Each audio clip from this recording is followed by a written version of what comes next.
Hello बच्चों, let's read this question. The question say that the spin only magnetic moment value of an octahedral complex among CuCl3 dot 4NH3 NiCl2 6H2O and PtCl4 2HCl upon reaction with excess of AgNO3 gives 2 moles of AgCl is।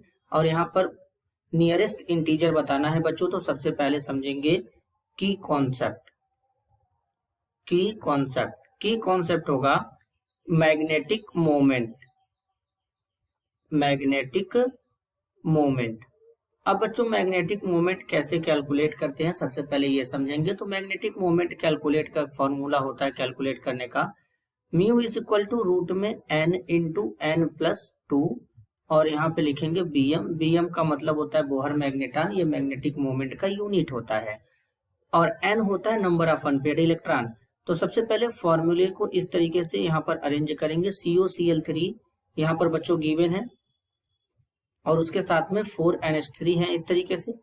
तो पहले फॉर्मूले को लिखते हैं CuCl3 into 4NH3।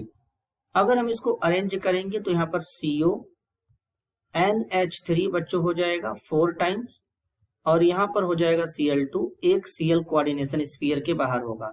जो Cl coordination sphere के बाहर है यही हमारे एन्स के फॉर्म में सेपरेट होते हैं। तो जब इसको हम लोग क्या करेंगे AgNO3 के साथ ट्रीट करेंगे।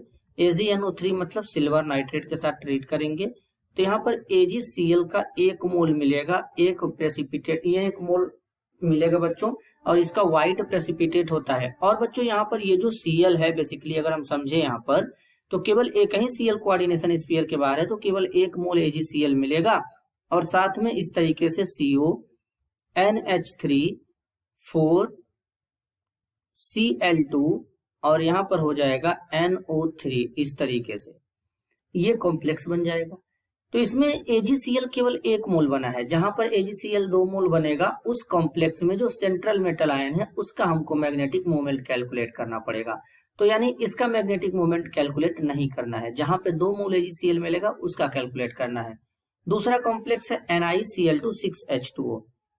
तो यहाँ पर NiCl2 6H2O हो जाएगा बच्चों इस तरीके से यहाँ पर। अब सबसे पहले क्या करेंगे, इसमें आइडेंटिफाई करने का तरीका है कि सबसे पहले इसको अच्छे से पहले फॉर्मूले के तरीके से रिप्रेजेंट करेंगे। तो यहाँ पर निकल है, निकल के साथ में यहाँ पर क्या हो जाएगा बच्चों H2O हो जाएगा, H2O यहाँ पर 6 हो जाएगा। अब यहाँ पे 2 पॉजिटिव हो जाएगा। अगर कैसे 2 पॉजिटिव होगा इसको भी समझ लेते हैं। तो यहाँ पर सबसे पहले क्या करेंगे, यहाँ पर लिखेंगे Cl2। अब जब इसको AgNO3 के साथ ट्रीट करेंगे तो यहाँ पर 2 बार क्लोरीन है कोऑर्डिनेशन स्फीयर के बाहर। क्लोरीन कितने बार है बच्चों 2 टाइम्स है। अब कोऑर्डिनेशन स्फीयर के बाहर 2 टाइम्स क्लोरीन है तो इसका मतलब 2 मोल AgNO3 लेंगे। तो यहाँ पर AgCl का कितना मोल मिलेगा, AgCl का 2 मोल मिलेगा और इस तरीके से यहाँ पर निकल हो जाएगा, निकल के साथ में यहाँ पर H2O हो जाएगा 6 हो जाएगा बच्चों, और यहाँ पे हो जाएगा NO3 का ट्वाइस इस तरीके से।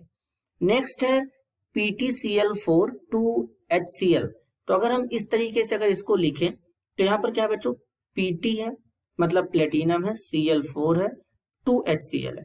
अगर हम इसको फॉर्मूले के फॉर्म में रिप्रेजेंट करेंगे तो ये कुछ इस तरीके से होता है बच्चों H2Pt, यहाँ पर बच्चों H2Pt और यहाँ पे क्या हो जाएगा Cl6।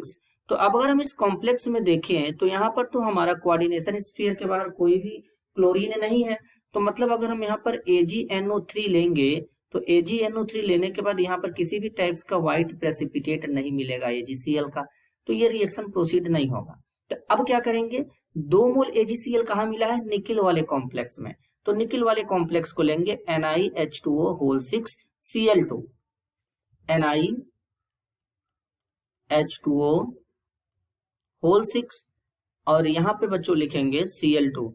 तो अब इसमें हम क्या करेंगे, अगर इस कॉम्प्लेक्स में देखें तो जो हमारा जो कॉम्प्लेक्स बना है AgNO3 के ट्रीट करने के बाद, तो यहाँ पर क्या लिखेंगे, अगर हम Cl2 हटाएंगे तब भी 2 पॉजिटिव चार्ज आएगा और अगर हम यहाँ से NO3 भी हटाएंगे 2 टाइम्स तब भी 2 पॉजिटिव चार्ज ही बच्चों इस कॉम्प्लेक्स के ऊपर डेवलप होगा। तो अब क्या करेंगे, इस कॉम्प्लेक्स में निकल का ऑक्सीडेशन स्टेट कैलकुलेट करेंगे। 6 इंटू वाटर का 0 होगा is equal to +2 charge, X is equal to +2 आ जाएगा। अब निकल का जो एटॉमिक नंबर होता है वो होता है यहाँ पर बच्चों 28। इलेक्ट्रॉनिक कॉन्फ़िगरेशन होता है आर्गन, यहाँ पर हो जाएगा 3d8 हो जाएगा 4s2। दो पॉजिटिव चार्ज होने का मतलब Ni+2 के फॉर्म में है, तो यहाँ पर 3d8 हो जाएगा इस तरीके से। अब अगर हम इसके D में 8 इलेक्ट्रॉन्स को फिलअप करें इस तरीके से, अब इसके अगर हम D में इस तरीके से 8 इलेक्ट्रॉन को फिलअप करें 2 3 4 5 6 7 8 इलेक्ट्रॉन को फिलअप करेंगे बच्चों, तो अब ये हमारा स्प्लिटिंग होता है इसका इस तरीके से ऑक्टाहेड्रल में। तो यहाँ पर Eg ऑर्बिटल में ब्रेक करता है, इसको Eg ऑर्बिटल कहते हैं जिसका एनर्जी हायर होता है। दूसरा होता है यहाँ पर इस तरीके से T2G ऑर्बिटल होता है।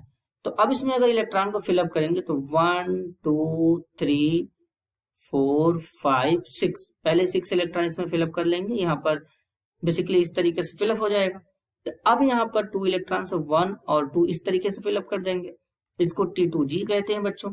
अब यहाँ से तो इस केस में क्या हुआ कि इसके पास अनपेयर्ड इलेक्ट्रॉन को आइडेंटिफाई करेंगे। तो अब यहाँ पर इसका कॉन्फ़िगरेशन क्या है, यहाँ पर इसका कॉन्फ़िगरेशन है T2G6 और Eg2। अब Eg2 है तो इसमें अनपेयर्ड इलेक्ट्रॉन कितने शो हो रहे हैं बच्चों, 2 हो रहे हैं। सबसे पहले T2G में इलेक्ट्रॉन भरते हैं क्योंकि इसका एनर्जी लोअर है और Eg का एनर्जी क्या है बच्चों, हायर है। देन यहाँ से इलेक्ट्रॉन बचेंगे तो ऊपर भरेंगे, लेकिन 1 1 करके इसमें भी भर सकते थे, लेकिन इसके पीछे का रीजन है बच्चों कि सबसे पहले हमको 8 इलेक्ट्रॉन भरना है। तो 1 2 3 यहाँ भरेंगे, 4 5, फिर अब यहाँ पे नीचे से यहाँ पे इस तरीके से यहाँ पे 1 2 3 4 5 6 हो जाएगा, तो ऊपर इलेक्ट्रॉन चला जाएगा बच्चों। तो इस केस में क्या होगा, लोअर एनर्जी ऑर्बिटल में सबसे पहले इलेक्ट्रॉन भरते हैं, देन हायर में भरते हैं। तो यहाँ पर n का वैल्यू कितना मिला, n का वैल्यू मिला 2, यानी अनपेयर्ड इलेक्ट्रॉन कितने हैं, 2 है। अब अगर मैग्नेटिक मोमेंट कैलकुलेट करेंगे तो mu is equal to n into root में n+2 होगा, यहाँ पर bm लिखेंगे इस तरीके से। bm का मतलब होता है बोहर मैग्नेटॉन। अब म्यू इज इक्वल टू क्या हो जाएगा, एकदम यहाँ पे बच्चों n का वैल्यू पुट करेंगे 2 इंटू 2+2 bm। तो अब इस तरीके से यहाँ पे क्या होगा, अब इस केस में 2 यहाँ पर कितना हो जाएगा 4, और 4 का 2 में मल्टीप्लाई करेंगे तो म्यू इज इक्वल टू आ जाएगा रूट यहाँ पर 8 आ जाएगा बच्चों। और रूट 8 आने का मतलब है कि यहाँ पर अप्रोक्स जो वैल्यू है, अप्रोक्स इसको हम लोग बच्चों यहाँ पे मान सकते हैं, अप्रोक्स 3 मान के चल सकते हैं। ये वैल्यू आसपास 3 के आसपास आएगी जब इसको रूट से सॉल्व करेंगे तब। तो यानी अब यहाँ पर जो नियरेस्ट इंटीजर कितना होगा, कितने bm का होगा बच्चों, 3 हो जाएगा। तो इस क्वेश्चन के लिए करेक्ट आंसर होगा 3। This is your answer. I hope you understood it well. All the best.